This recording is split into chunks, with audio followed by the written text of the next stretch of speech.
Hello.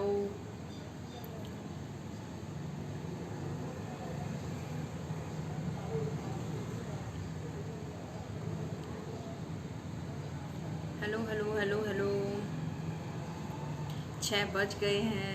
In fact it's 6:04, 4 minute ऊपर बाद।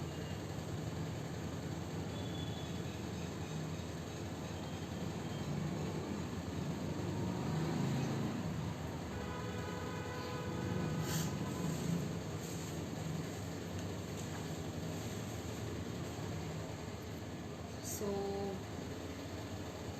कोई एक ने ज्वाइन किया है और दो। यस, आई एम थिंकिंग कि करीबन 10 लोग तो जुड़े ताकि वहाँ से मैं स्टार्ट कर सकूँ आज का सेशन।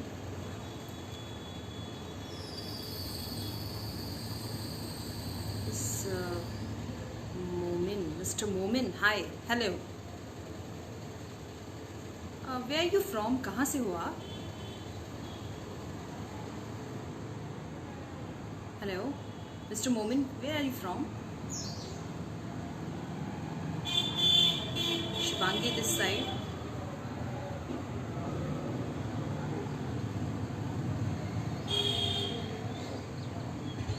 कोमल, मीना, ABVP, जय श्री राम या जय श्री राम।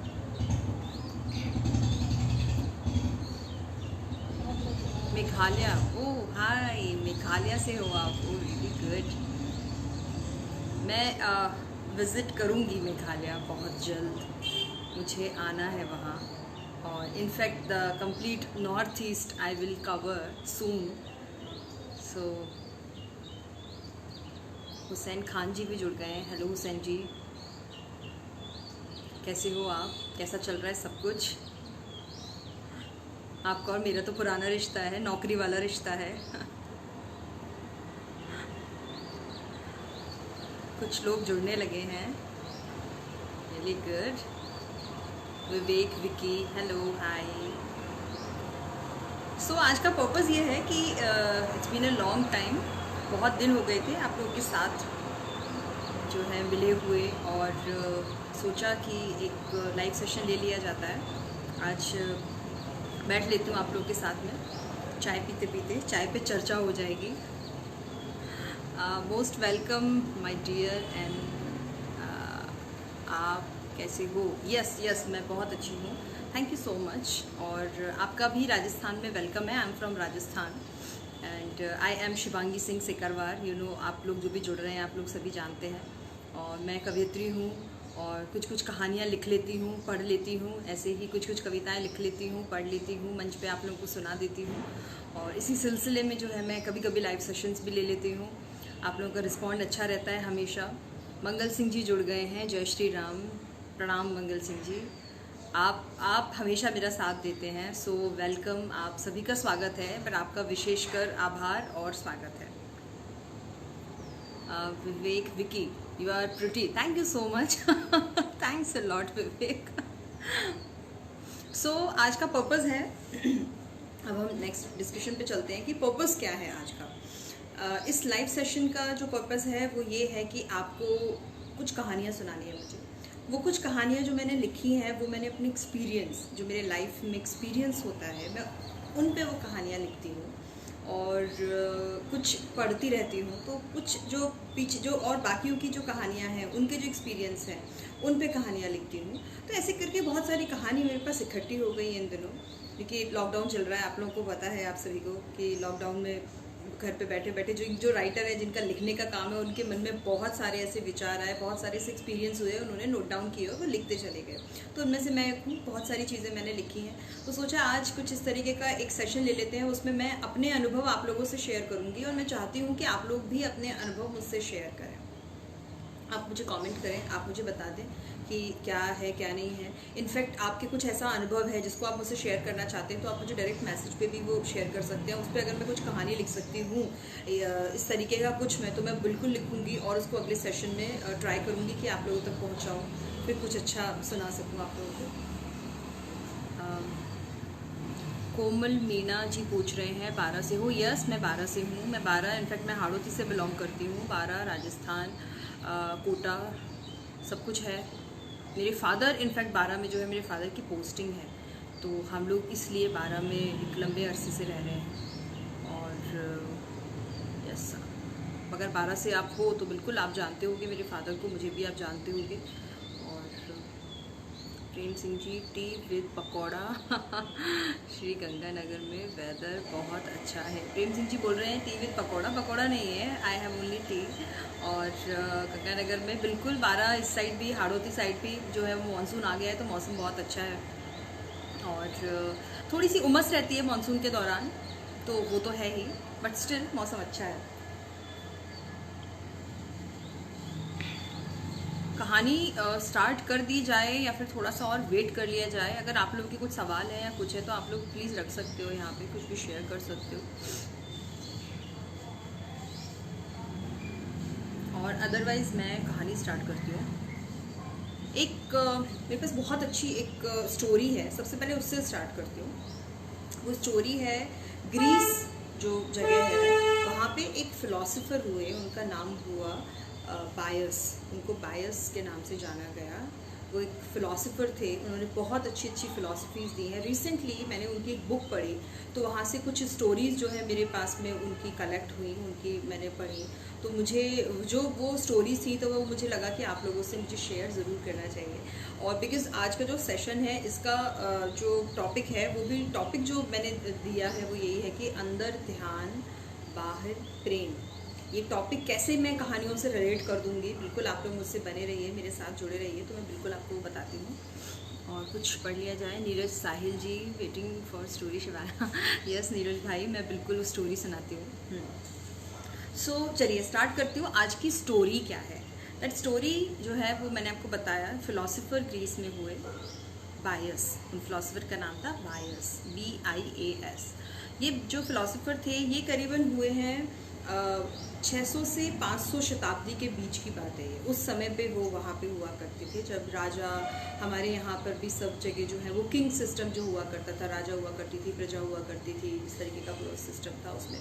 ये स्टोरी भी जो है वो बिफोर क्राइस्ट की है, बिफोर क्राइस्ट BC की स्टोरी है, 600 से 500 शताब्दी के बीच की। तो एक बार क्या हुआ, राजा अपनी प्रजा को देखने के लिए, ऐसे पहले जो विजिट्स हुआ करती थी, वो विजिट करने गए, तो उन्होंने देखा कि एक व्यक्ति बैठा हुआ है, वो बड़ा मस्त है और वो बड़ी सुंदर सुंदर जो है वो गीत गा रहा है, और वो इस प्रकृति, जो आसपास जितनी प्रकृति है उस प्रकृति में बड़ा खुश है, और उसको देख के वो बड़े प्यारे प्यारे गीत बुन रहा है।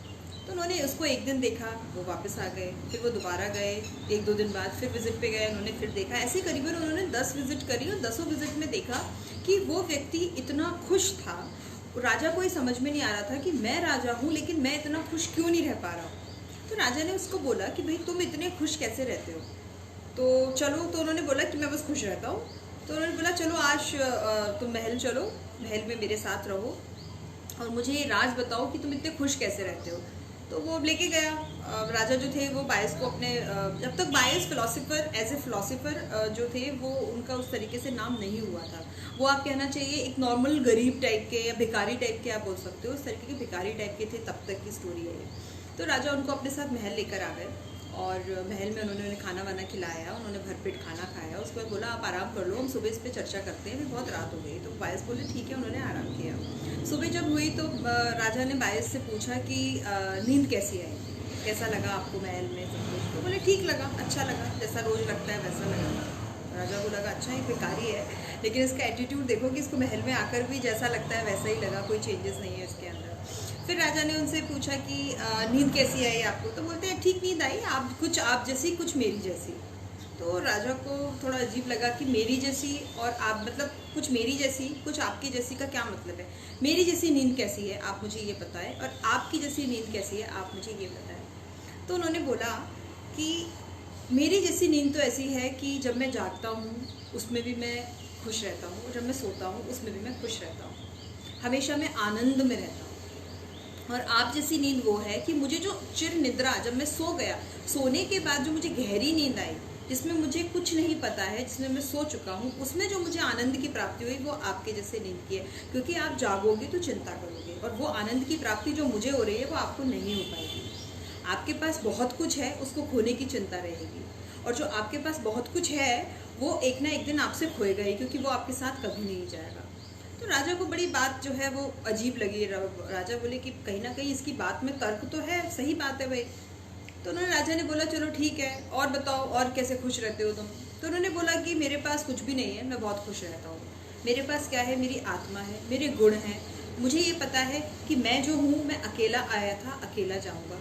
तो मुझे इस तरीके का मतलब ये प्रजा और ये सारा सब कुछ स्टेटस और घर वर, इसका कोई डर नहीं है, कोई मेरे पास है ही नहीं, तो वो क्या खोएगा। तो राजा ने कहा ठीक है भाई। राजा को अच्छी लगी उसकी बात, कुछ ना कुछ समझ में आई। फिर राजा ने बोला कि चलो तुम जाओ। राजा को बहुत ज़्यादा समझ नहीं आया कि यार भिखारी है तो वैसी बातें कर रहा है, पर मैं राजा हूँ। अब क्या होता है, कुछ दिन बाद उनके राजा के वहाँ पे जो है वो युद्ध हुआ, और युद्ध में राजा हार गया। लेकिन जो ग्रीसवासी थे और जो राजा थे और जो उनके सैनिक थे वो इतने बहादुर थे कि जो अपोजिट जो लोग थे जिन्होंने उन पर युद्ध किया, दूसरे जो राजा बने, उन्होंने उनकी बहादुरी देख के उनको ये बोला कि अब आप लोग यहाँ से जाएं, और आप जाएंगे क्योंकि आप इतने बहादुर थे, तो हम आपको इज्जत से कह रहे हैं कि आपको जो सामान ले जा सकते हो आप वो अपना सामान लो और आप चले जाओ। लेकिन ऐसा नहीं कि पूरा उठा के, और मतलब आप जाएंगे, आपके हाथ में जो सामान आ सकता है, जितना पैसा रुपए आप बटोर सकते हो अपनी झोली में, जितना आप कैरी कर सकते हो वो आप कैरी करो और आप लेके चले जाओ। तो राजा भी अब क्या करते हैं, तो राजा ने भी कैरी किया कुछ सामान। उनके जो प्रजा थी उन्होंने भी अपना अपना सामान जो है वो भर लिए, क्योंकि इंसान है, लोभ होता है, लालच होता है, तो ज़्यादा से ज़्यादा सामान उन्होंने कोशिश की कि भर ले, और वो ढो के चलने लगे। क्योंकि ढो के चलने लगे तो धीरे धीरे करके थकने लगे, सब लोगों की कमर झुकने लगी, नज़रें झुकने लगी, वो चलने लगे, थके थके से चलने लगे। अब राजा ने फिर उस बायस को देखा। जो वो बायस था वो छाती चौड़ी करके, सीना ऊपर करके, आंखें उसके ऊपर, आसमान में देखता हुआ, गीत गाता हुआ अकेला चल रहा था। उसे कोई मतलब नहीं था कि दुनिया में क्या हो रहा है, किसके पास क्या सामान है, किसके पास क्या नहीं है, क्या नहीं। फिर राजा ने उससे पूछा कि यार तुम फिर इतने खुश हो, यहाँ पे मेरा स्टेटस चला गया, मैं राजा से बिल्कुल जो है वो बिल्कुल ज़मीन पर आ गया, मेरा सब कुछ ख़त्म हो गया, सबका सब कुछ ख़त्म हो गया, सब लोग दुखी हैं, तुम फिर इतने खुश हो, तुम्हारे पास कुछ नहीं है, लगता है कि तुम पगला अगला गए हो। फिर बायस ने उनको बोला कि मैं पागल नहीं हूँ। अब आप ये समझिए कि शरीर के ऊपर आप कितना लाद सकते हैं, जो आपके आसपास जितनी भी चीज़ें हैं वो आप अपने शरीर पे लाद के कितना कुछ लेके जा सकते हो, लेकिन जो आपके आत्मा के ऊपर जो चीज़ें हैं वो आप कहीं भी बिना नज़रें झुकाए, बिना कमर झुकाए कहीं भी लेके जा सकते हो। ये अंतर है राजा आप में और मुझ में। मैं भिखारी होते हुए भी संपन्न हूँ, और आप राजा होते हुए भी आज भिखारी की तरह खड़े हुए हैं, उसके बाद भी आप संपन्न नहीं हैं। आप जब राजा थे तब भी आप दुखी थे, तब भी आप मुझसे पूछते थे कि तुम्हारी खुशी का कारण क्या है, और आप आज भिखारी हैं तब भी आप मुझसे पूछ रहे हैं कि तुम्हारी खुशी का कारण क्या है। तो आप बताइए कि असल भिखारी है कौन? असल भिखारी वो है जो सब कुछ होते हुए भी खुश नहीं है, और हमेशा एक कांस्टेंट लड़ाई में लगे रहते हैं कि आज मुझे ये चाहिए, आज मुझे वो चाहिए, आज मुझे ये चाहिए, आज मुझे वो चाहिए। क्योंकि इच्छा जो एक शब्द है, छोटा सा शब्द है, बहुत छोटा सा इच्छा, लेकिन ये इच्छा जो है वो इंसान को कभी भी शांत रहने नहीं देती। आपके अंदर हमेशा अशांति बनी रहेगी अगर आप इच्छा के पीछे भागते रहेंगे। तो ये तो थी एक बायस की स्टोरी। उसके बाद से क्या हुआ, जब राजा ने, बिकॉज ये समझ गए कि जो बायस है वो पागल नहीं है, वो भिखारी भी नहीं है, वो सबसे अमीर आदमी है इस दुनिया का, क्योंकि उसके पास में वो गुण है, उसके पास में वो संपन्नता है जो मुझे राजा होते हुए भी नहीं थी। उस दिन से ग्रीस, क्योंकि एक बहुत संपन्न राज्य था, तो वो राजा जो थे दूसरे, उन्होंने राजाओं से जो है अलाइन किया, और फिर से अपनी जो ग्रीस था वो दोबारा से ले लिया। लेकिन उनके जो कहना चाहिए राजनीतिक जो एडवाइज़र रहे वो बायस रहे, और उसके बाद से बायस एज अ फिलोसफर अपनी फ़िलॉसफीज़ पूरे वर्ल्ड में सुनाते रहे, बताते रहे। और आज भी आप यकीन मानिए वो बुक आपको कहीं भी मिल जाएगी, बायस अ फिलोसफर। अगर आप में से कोई भी ये कहानी सुन के आप सोचिए कितने प्रभावशाली व्यक्ति होंगे, अगर वो आप बुक पढ़ते हैं तो वो जो बातें उन्होंने तब कही हैं वो आज की दुनिया में आज पर इतनी अप्लाई होती हैं कि definitely you will love that book. मैंने वो बुक पढ़ी तो मुझे उस बुक से प्यार हो गया। और यस, बायस की एक एक बात, ये तो बहुत छोटी सी स्टोरी बता रही हूँ आपको बायस की, कि बायस एक्चुअली बायस बने कैसे। तो उसके बाद में बायस ने बहुत सारी फ़िलासफ़ीज़ ऐसी दी हैं कि जिन फ़िलासफ़ीज़ पे हम अगर थोड़ा बहुत भी चल लें, I am not saying that कि सबको छोड़ दो, दुनिया छोड़ दो, कमाओ मत, ये मत करो, बट जितना है उसमें अगर हम खुश रहना शुरू कर दें और आगे की तैयारी में अगर हम करते रहें खुश रहते हुए, तो हम बहुत जल्दी वो सब पालेंगे कि जिसके लिए हम लड़ाई लड़ते रहते हैं कॉन्स्टेंट। अब थोड़ा सा एक कहानी ख़त्म हुई यहाँ पे। अब देख लिया जाता है कि मेरी चाय ठंडी हो गई है, यस, पर मैं इसको पहले फिनिश कर देती हूँ।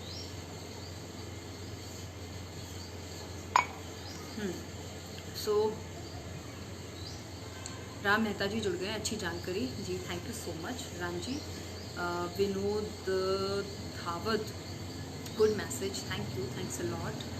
चाय अकेले नहीं पीनी चाहिए हुसैन जी आप बिल्कुल, आपका वेलकम है। कम टू बारा, कम टू राजस्थान, और आप बिल्कुल फिर आपके साथ चाय पी जाएगी, आप मेरे घर पधारें।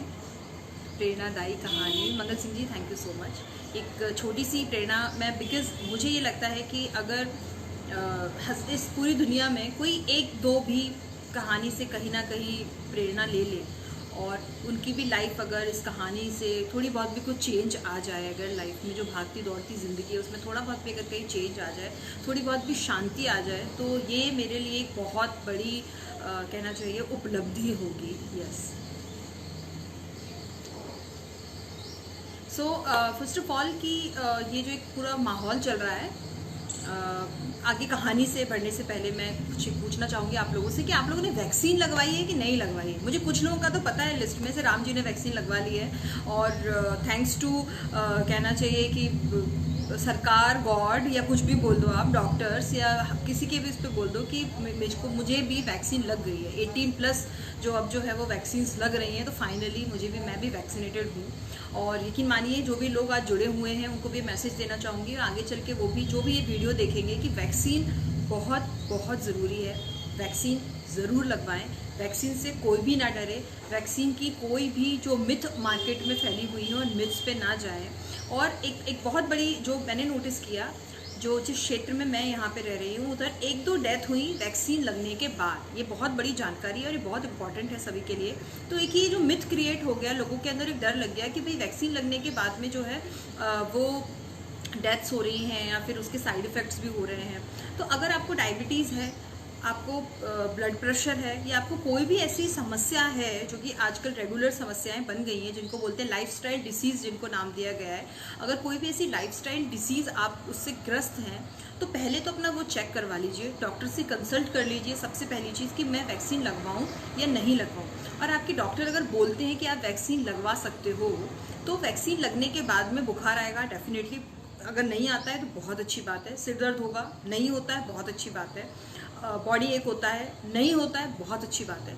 इन सब में अगर आपको कुछ भी होता है, कई लोगों का जो है वो स्टमक डिस्टर्ब हो गया है, अगर आपको कुछ भी होता है तो आप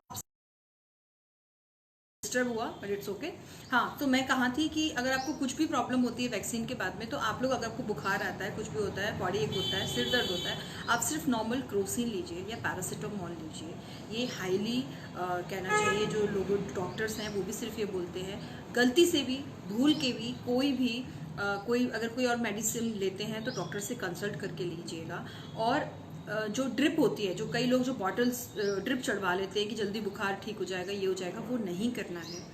4 से 5 दिन आप लोगों को घर पे सिर्फ रेस्ट करना है। मुझे बुखार आया है, 2 दिन बुखार आया था मुझे, बॉडी एक रहा मेरी बॉडी में 2 दिन तक। मैंने सिर्फ घर पे रेस्ट किया और तीसरे दिन से मैं बिल्कुल परफेक्ट हूँ, मुझे कोई दिक्कत नहीं है, कुछ नहीं हुआ, ना मुझे सिर दर्द हुआ, ना मुझे कुछ हुआ। थोड़ी बहुत इम्यूनिटी अगर आपकी डाउन होती है तो आप जैसे ही 4-5 दिन, अगर आपको ज़्यादा लगता है तो आप 7-8 दिन कर दीजिए, और आप 7-8 दिन घर में रहिए, रेस्ट करिए, जो प्राणायाम है प्राणायाम करिए, मेडिटेशन करिए, और आप खुद से नोटिस करेंगे कि आप 7वें-8वें दिन बाद बिल्कुल नॉर्मल बिहेव करेंगे, बिल्कुल नॉर्मल हो जाएंगे और आप बिल्कुल ठीक हो जाएंगे। सो आगे बढ़ते हैं। एक कहानी और छोटी सी, एक व्यक्ति था। अच्छा, पहले उस कहानी से पहले मैं एक चीज़ बताना चाहूँगी कि मैंने नोटिस किया, ये पर्सनल एक्सपीरियंस की मेरी कहानी है। आई नोटिस्ड कि जो भी कोरोना के टाइम पे क्या हुआ कि सभी लोग घर में बहुत ज़्यादा फंसे हुए थे, और अभी भी लोग जो हैं वो बाहर नहीं निकल रहे हैं, फंसे हुए हैं। थर्ड वेव कह रहे हैं आने वाली है, नहीं आएगी।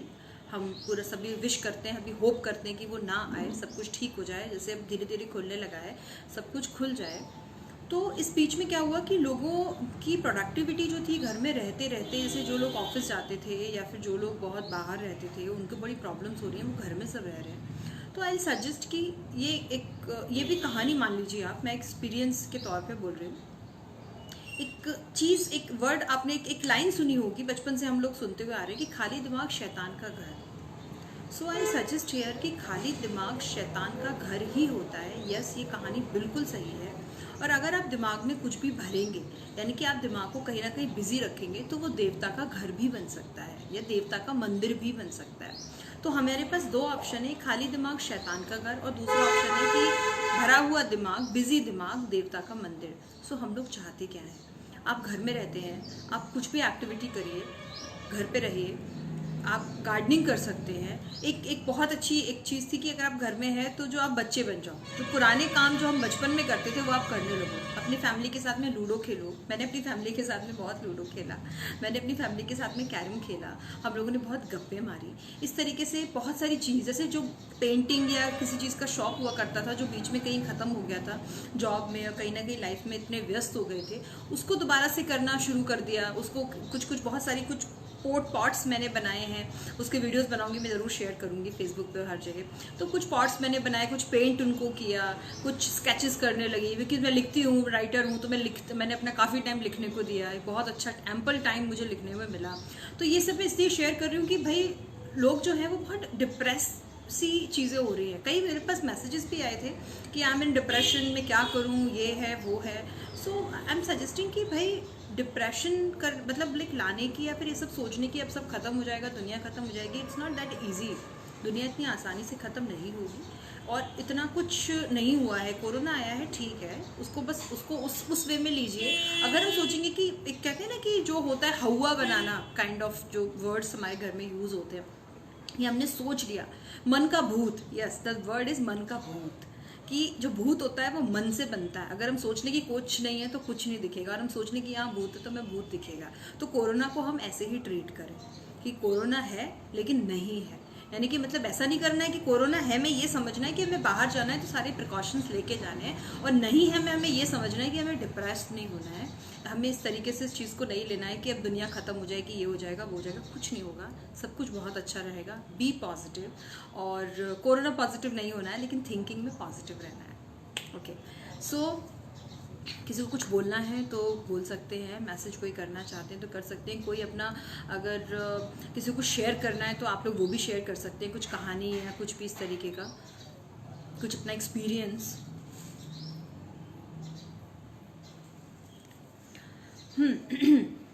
एक कविता भी है मेरे पास, एक पोएम है, वो भी मैं आज बिल्कुल आप लोगों के बीच में रखूँगी। उससे पहले कुछ और आपसे सुनाया जाता है। तो कोरोना में खुश रहने के तरीके, कोविड-19 वैक्सीनेशन के राष्ट्रीय कार्यक्रम को प्रोत्साहन के लिए धन्यवाद जी। ये राष्ट्रीय कार्यक्रम है, मतलब एक कहना चाहिए एक वर्ड है कि ये विकल्प है, लेकिन इसे सिर्फ विकल्प ना समझ के इसे संकल्प बना लीजिए कि हम सभी वैक्सीन लगवाएंगे ही लगवाएंगे, और आसपास के जितने भी लोग हैं उन सभी को प्रोत्साहित करेंगे कि वैक्सीन लगवाना कितना ज़्यादा ज़रूरी है। यस,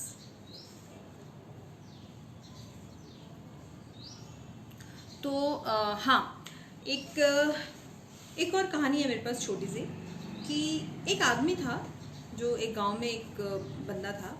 तो वो उनका क्या रहता था कि वो बहुत परेशान, चिड़चिड़े, और हमेशा ही कोसना, जो कहते हैं ना, कोसना एक वर्ड है, कि कोसते रहते थे आसपास लोगों को कि इसका ये चल रहा है, इसका ये चल रहा है, मेरा ये नहीं है, मेरा वो नहीं है। इस तरीके की जो उनका एटीट्यूड था, बड़ा चिड़चिड़े। हमने भी कभी कभी नोटिस किया होगा कि हमारे आसपास कुछ लोग ऐसे होते हैं जो बड़े चिड़चिड़े से होते हैं, या फिर कभी कभी हम भी चिड़चिड़ा जाते हैं, काइंड ऑफ जिस तरीके का है। तो वो व्यक्ति इसी तरीके से चिड़चिड़ाते रहते थे, काइंड ऑफ। ओके, तो भाई काफ़ी उम्र उनकी ऐसी निकल गई, तो बुढ़ापे की ओर थे, या बुढ़ापा कहना चाहिए उनका था।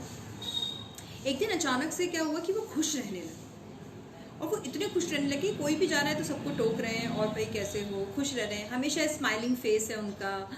तो ये जो था वो उधर गांव में इस तरीके का माहौल बन गया कि सब में हड़कंप मच गया कि ये व्यक्ति खुश कैसे रहने लगा अचानक, इस व्यक्ति को क्या हो गया। जो व्यक्ति हमेशा चिड़चिड़ाता रहता था और एक दूसरे को हमेशा टोकता रहता था, कोसता रहता था, व्यक्ति खुश कैसे रहने लगा। तो उनसे एक दिन पूछा कि आप खुश कैसे रहने लगे हो अचानक से, मतलब आप तो चिड़चिड़ाते रहते थे हमेशा, और अचानक से क्या ऐसा परिवर्तन हो गया आपके जीवन में, ऐसा क्या हुआ कि आप इतने खुश रहने लगे।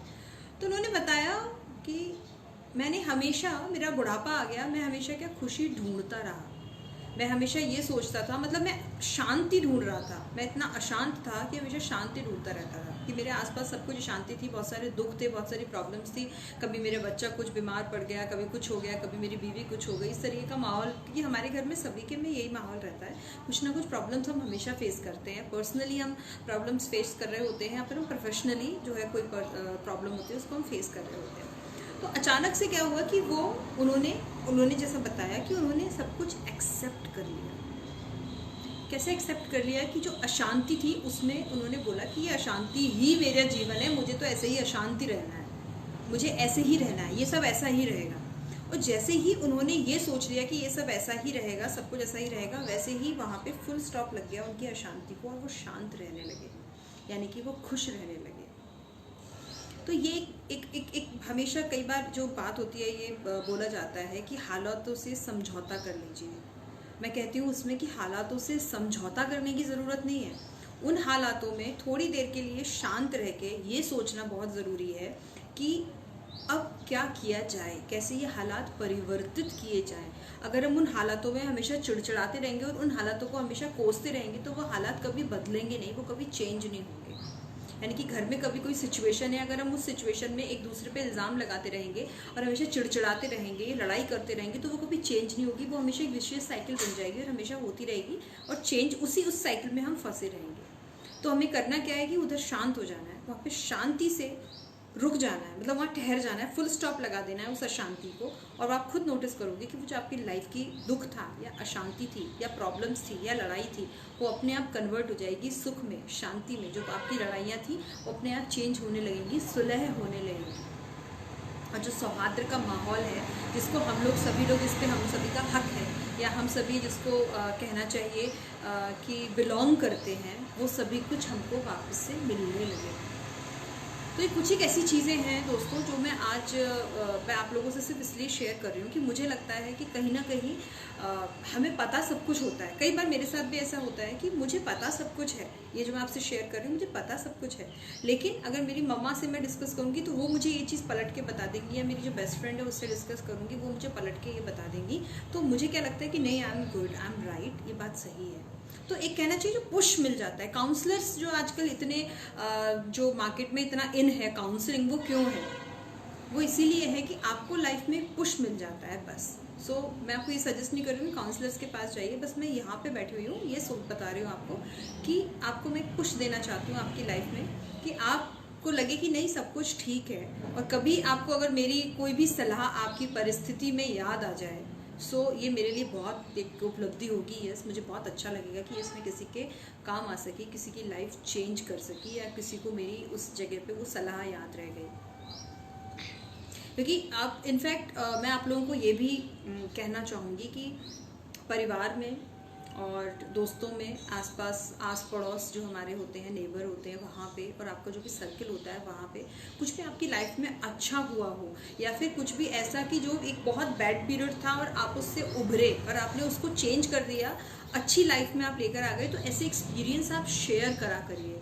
तो क्या होता है उससे, जैसे आपने मुझसे अगर शेयर किया है, मैंने आपसे शेयर किया अगर इस तरीके की कोई चीज़, तो वो अगर कभी उस परिस्थिति में मैं हुई, क्योंकि ये लाइफ है, सब लोग उसी परिस्थिति से, उसी चीज़ों से हमेशा निकलते हैं, तो वो जो चीज़ अगर मुझे वहाँ पे याद आई कि उसने ये किया था, तो मैं भी ये वाली चीज़ ट्राई कर सकती हूँ।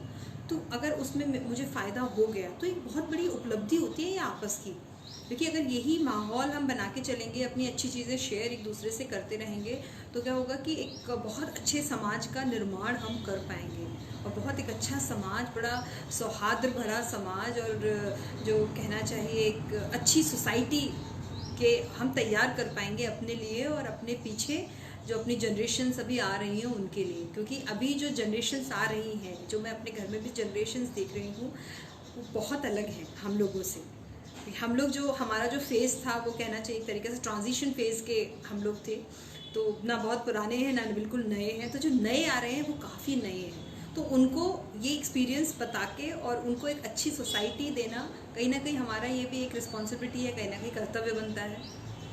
तो ये अगर होता है तो एक बहुत अच्छी चीज़ है, बहुत अच्छा कहना चाहिए समाज में बड़ा अच्छा महत्वपूर्ण रोल हो जाएगा हम लोगों का। और कौन कौन जुड़े हैं? अमित सिंह जी जुड़े हैं। Hello Amit Singh ji, very good story, thanks a lot, thank you so much. किसी की कोई स्टोरी हो, कोई मैसेज हो तो प्लीज़ शेयर करिए।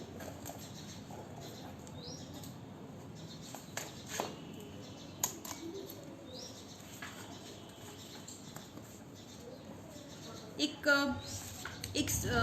पोयम जो मैंने कहीं ना कहीं एक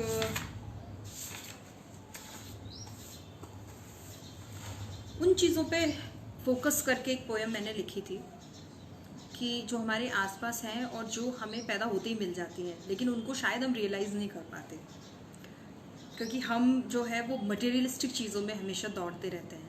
तो हमें गाड़ी चाहिए, हमें बंगला चाहिए, हमें एक स्टेटस चाहिए, और कहीं ना कहीं ये अच्छा भी है, मैं कहती हूँ कि चाहिए भी, लेकिन उसके पीछे दौड़िए, लेकिन उसके पीछे ऐसे मत दौड़िए कि आप सब कुछ आसपास जो है उसको भूल गए। सब कुछ याद रख के दौड़िए, उतना ही दौड़िए जितना आपकी क्षमता है दौड़ने की। ज़्यादा दौड़ेंगे तो थकेंगे। मुझे लगता है बेबी स्टेप्स रखिए, बेबी स्टेप्स ज़्यादा अच्छे होते हैं, धीरे धीरे धीरे धीरे, कछुए की चाल जिसे कहा जाता है। ओके, सो इस कहानी का इस पोएम का टाइटल है तुम हो। और ये पोएम मुझे लगता है कि आप लोगों को सुनाना इस समय पे खासकर जो कि पूरा माहौल है, बहुत आप लोगों की लाइफ में जो है प्रेरणादायी पोएम रहेगी। और मुझे बहुत अच्छा लगेगा कि अगर इससे कुछ भी थोड़ी बहुत अगर चेंजेस आप लोगों के अंदर आते हैं, क्योंकि हमारे आसपास ऐसी बहुत सारी चीज़ें हैं जो फिर से कहूँगी जो हमें पैदा होते ही मिल जाती हैं, लेकिन उस पर हम नोटिस नहीं करते हैं। जैसे सूरज, धरती, हवा, पानी, जल, ये पांचों तत्व जिनसे हम बने हुए हैं वो हमें पैदा होते ही मिल जाते हैं, और उसकी इम्पोर्टेंस शायद हम कभी रियलाइज़ नहीं करते हैं, जो कि बहुत बहुत बहुत ज़्यादा इम्पॉर्टेंट है। और सबसे इम्पॉर्टेंट बात इसमें ये कि हमें एक दिन इन्हीं में जाके मिल जाना है, और ये सारी मटेरियलिस्टिक चीज़ें जो भी हैं हमारी लाइफ की, वो यही रह जाएंगी। तो पोएम स्टार्ट करते हैं। अच्छा चलो देखो खुद के आसपास एक बार, अच्छा चलो देखो खुद के आसपास एक बार, क्या कोई है पराया, क्या कोई है पराया, सब अपने ही तो हैं, तो क्या बैर पालना। जब कोई पराया नहीं है, सब अपने हैं, तो बैर किससे, लड़ाई किससे। और क्या कोई है अपना, सब पराए ही तो हैं, तो क्या प्रेम पालना। एक नज़र ये भी है कि कितना कुछ है, संसार है, सुंदर है, पर शून्य भी तो है यही। ये संसार है लेकिन शून्य भी तो है यही। सब पूरे हैं पर अधूरे भी तो है सभी। हम सब पूरे हैं लेकिन अधूरे भी तो है सभी। मुझे तो कोई बस इतना बता दे, yes I am asking a question, कि मुझे तो कोई बस इतना बता दे, कोई इंसान, कोई रिश्ता या कोई ऐसी चीज़ लेके जा पाएंगे हम अपने आखिरी सफ़र पे। क्या अपनी आखिरी दूरी इनके साथ तय कर पाएंगे हम। मेरे पास भी है एक जवाब। मैं ये क्वेश्चन आपसे पूछ रही हूँ, लेकिन मेरे पास भी अपने ही सवाल का एक जवाब है जो मैं अभी यहाँ पे रखती हूँ, कि मेरे पास भी है एक जवाब अपने ही सवाल का। मैं अपनी आखिरी दूरी तय करना चाहूँगी, कि मैं अपनी आखिरी दूरी तय करना चाहूँगी उन सारे लाल, पीले, नीले, हरे, नारंगी रंगों भरी तितलियों के साथ। आपने नोटिस नहीं किया कभी कि तितलियाँ कितनी सुंदर होती हैं, और किया हो तो बहुत अच्छा है, कि उन सारे लाल, पीले, नीले, हरे, नारंगी रंगों भरी तितलियों के साथ जिन्होंने मिलकर मेरे जीवन में प्रेम के इंद्रधनुष बनाए। हम बचपन से तितलियां देखते आते हैं और उनको देख के बचपन में कितनी खुशी होती है, और शायद वो खुशी हम बड़े होते होते, हम एडल्ट होते हैं और हम अपने लाइफ में इतने व्यस्त हो जाते हैं कि उन तितलियों को ध्यान से देखते तक नहीं है, जो कि बहुत इम्पॉर्टेंट है, क्योंकि वो क्या करती हैं, प्रेम के इंद्रधनुष बनाती हैं।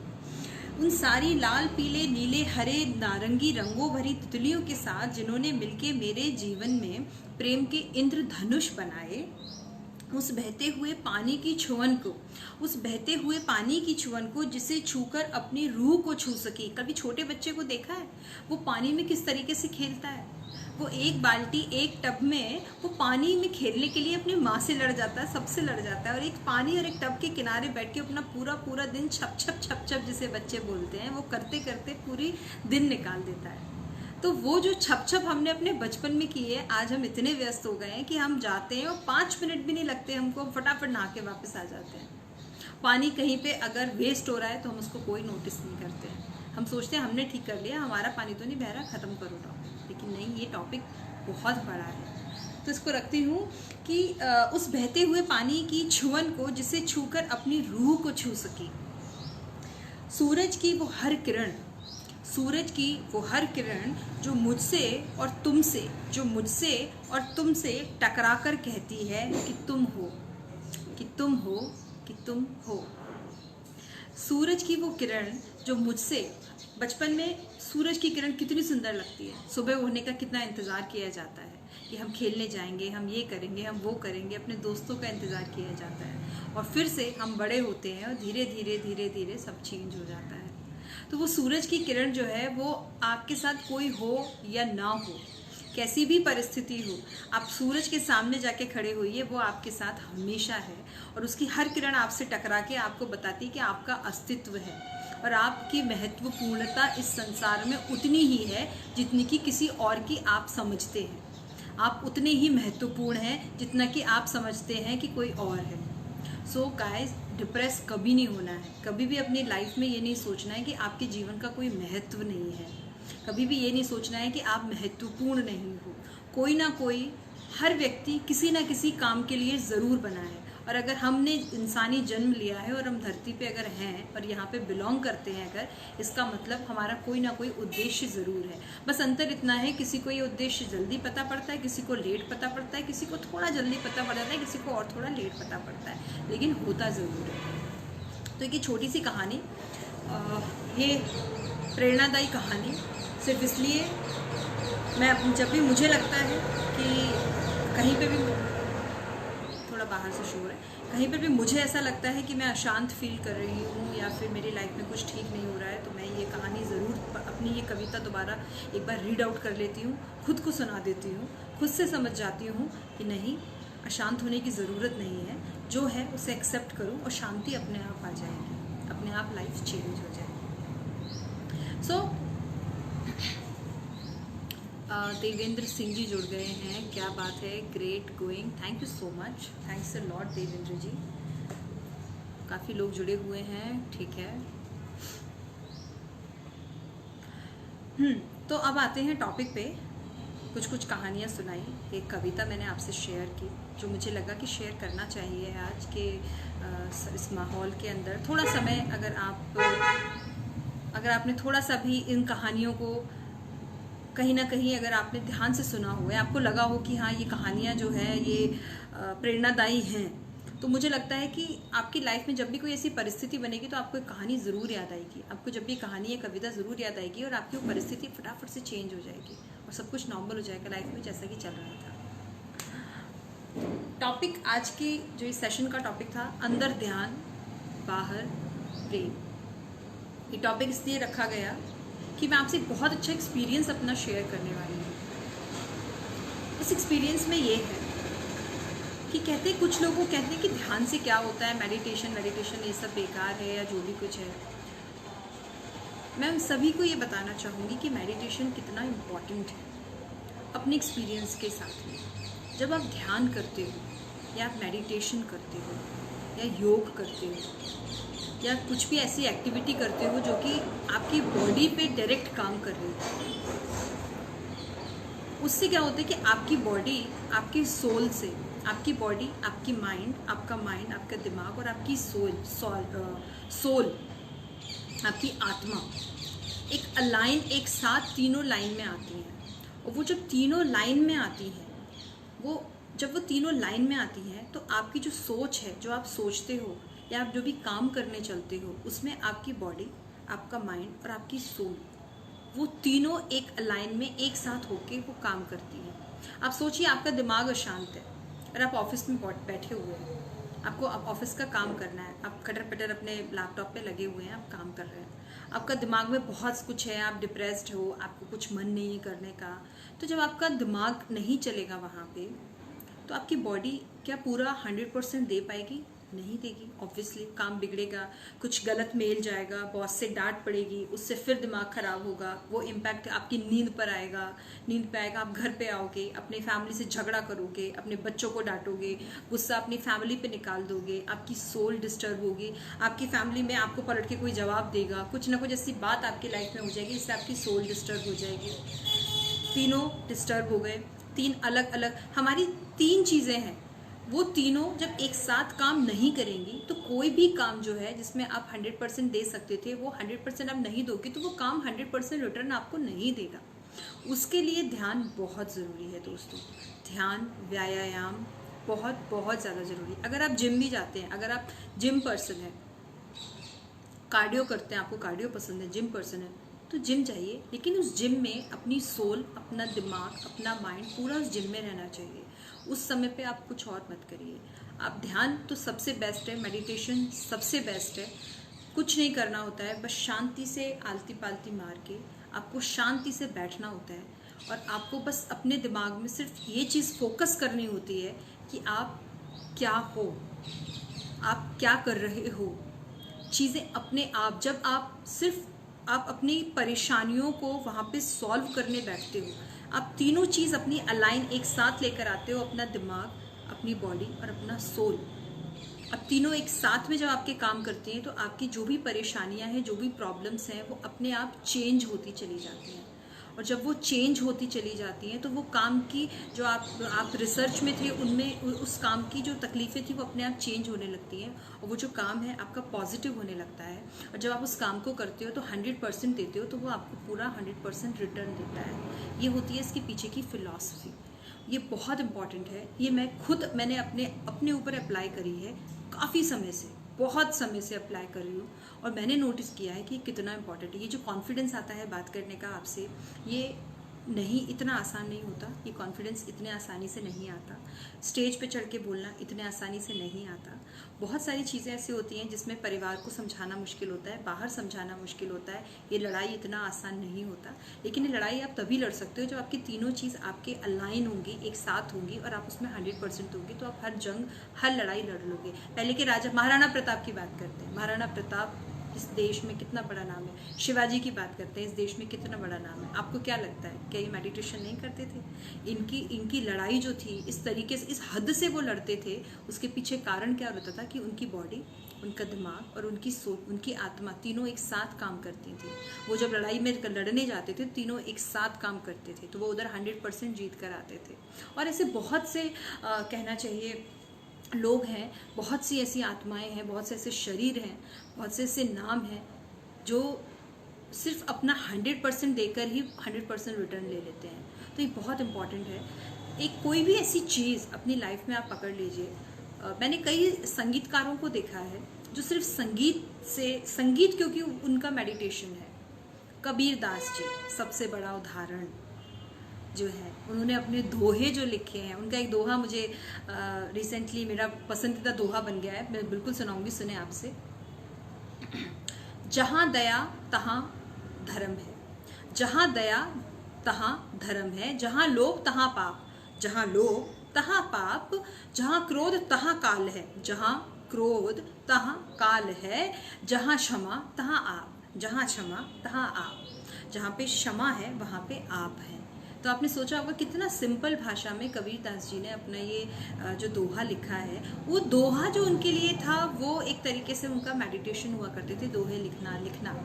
तो कोई भी ऐसा काम जिसमें कि आप तीनों चीज़ों को इन्वॉल्व करके आप करेंगे, यानी कि आपकी जो कहना चाहिए तीनों चीज़ें इन्वॉल्व जिस भी काम तब वो आपके काम फटाफट बनते चले जाएंगे। तो ये था आज का सेशन। इस सेशन से मुझे लगता है कि कुछ जो जानकारियाँ मुझे शेयर करनी थी या मुझे लगता था कुछ ऐसे एक्सपीरियंस जो मुझे आपसे शेयर करने चाहिए वो मैंने किए हैं। I hope and I wish कि आप लोगों को सभी को जो है ये सेशन पसंद आया होगा। आगे के सेशन से हम कुछ ना कुछ नई बातें लेकर आऊँगी, कुछ ना कुछ नए तरीके से जुड़ेंगे, कुछ कहानियाँ, कुछ कविताएँ फिर से लेकर आऊँगी। कुछ लोग जो अभी जुड़े हैं उनको भी मैं आभार व्यक्त कर लेती हूँ। रानू राज, हाय रानू, कैसा है? ये मेरा कॉलेज का फ्रेंड है, is a very good friend of mine. Thank you so much Ranu जुड़ने के लिए, सुनने के लिए मुझे। Vinita Ahuja ji, very nice, stay blessed, thank you so much Vinita ji, आपका बहुत आभार जुड़ने के लिए। अभिषेक कुमार सिंह, अभिषेक जी जुड़ गए हैं, थैंक यू अभिषेक जी जुड़ने के लिए। तो आज जितने भी लोग मुझे सुना, जितने भी लोग जुड़े हुए हैं, thanks a lot, thank you so much. और आगे का सेशन कुछ सैटरडे संडे फिर से कुछ लेकर आती हूँ, नेक्स्ट सैटरडे संडे कुछ। अगर आपको कुछ विशेष सुनना हो, कुछ आपको कोई बात रखनी हो इस तरीके की, तो आप प्लीज़ अपना शेयर करिए मुझसे, मुझे मैसेज कर सकते हैं, मुझे मेल कर सकते हैं। आई थिंक मेरा नंबर भी फेसबुक पे कहीं ना कहीं आपको मिल ही जाएगा, ओपन है सब कुछ, सारे डिटेल्स, कॉन्टैक्ट डिटेल्स। तो आप लोग मुझे शेयर करिए, बताइए, कुछ कहानी है, कुछ अपने एक्सपीरियंस है वो भी शेयर करिए। आगे के सेशंस में उनको भी मैं डिस्कस करूँगी। Thank you, thank you, thank you so much. आप सभी का बहुत आभार मुझे जुड़ने के लिए। पुनः इस पटल पे आप सभी का बहुत स्वागत। और सबसे important, stay safe, maximum time घर पे रहिए, जो काम है सिर्फ वही करने चाहिए। ये हम सभी की जिम्मेदारी है कि हम थर्ड वेव को आने से रोकें, उसको किसी भी हालत में अपने एरिया में, अपने भारत में ना आने दें। ये सबकी अपनी पर्सनल जिम्मेदारी इसको समझिए, अपने कंधों पे जिम्मेदारी को लाद लीजिए कि ये समय बहुत इंपॉर्टेंट है। हमें ऐसा कुछ नहीं करना कि थर्ड वेव वापस आ जाए। मार्केट्स खुले हैं, जाइए, जितना काम है उतना करिए। अगर हम थोड़े दिन शॉपिंग नहीं करेंगे कुछ नहीं होगा। हमें थर्ड वेव को कैसे भी करके रोकना है, वैक्सीन करवाना है, वैक्सीन के बाद में ध्यान रखना है अपना और अपने परिवार का। बाकी आप सभी बहुत समझदार हैं, जुड़ते रहिए मुझसे आगे, मेरा भी साथ दीजिए। और धन्यवाद, पुनः धन्यवाद आप सभी को। Bye bye, good night all.